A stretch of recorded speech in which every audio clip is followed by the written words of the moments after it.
بسم اللہ الرحمن الرحیم۔ السلام علیکم ورحمۃ اللہ وبرکاتہ۔ عابد راضی چینل کی طرف سے آج میں اپنے دوستوں کو مغرب کی نماز کے بعد کا ایک عمل بتاؤں گا۔ یہ بہت ہی پیارا عمل ہے۔ اس سے پہلے میں اپنے دوستوں کے ساتھ ایک غریب فیملی کی ویڈیو شیئر کرنا چاہتا ہوں جن کے پاس مکان نہیں ہے۔ یہ یتیم بچے ہیں، ان کے والد کینسر کی وجہ سے فوت ہو چکے ہیں۔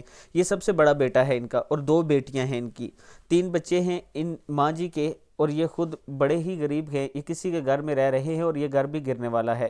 اگر آپ دوست تھوڑا تھوڑا تعاون کریں، جیسے اس سے پہلے آپ دوست تعاون کرتے رہے ہیں، اور الحمدللہ ہم نے بہت سے مکان بنائے ہیں، بہت سے غریب اور یتیم لوگوں کی مدد بھی آپ دوستوں کے تعاون کی وجہ سے ہوئی ہے۔ اگر آپ دوست تھوڑا تھوڑا کریں تو انشاءاللہ رمضان سے پہلے پہلے ان کا کام شروع ہو سکتا ہے۔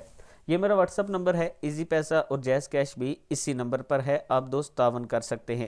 تو شروع کرتے ہیں۔ بسم اللہ الرحمن الرحیم۔ مغرب کی نماز کے بعد جو شخص نماز مغرب کے بعد 100 مرتبہ لا الہ الا اللہ محمد الرسول اللہ کہے تو اللہ اسے 3 چیزیں عنایت فرمائے گا۔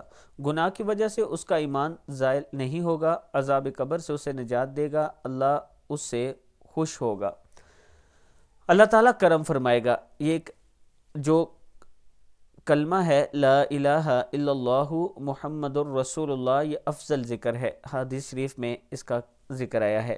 اللہ تعالی ہم سب کو اس پر عمل کرنے کی توفیق دے۔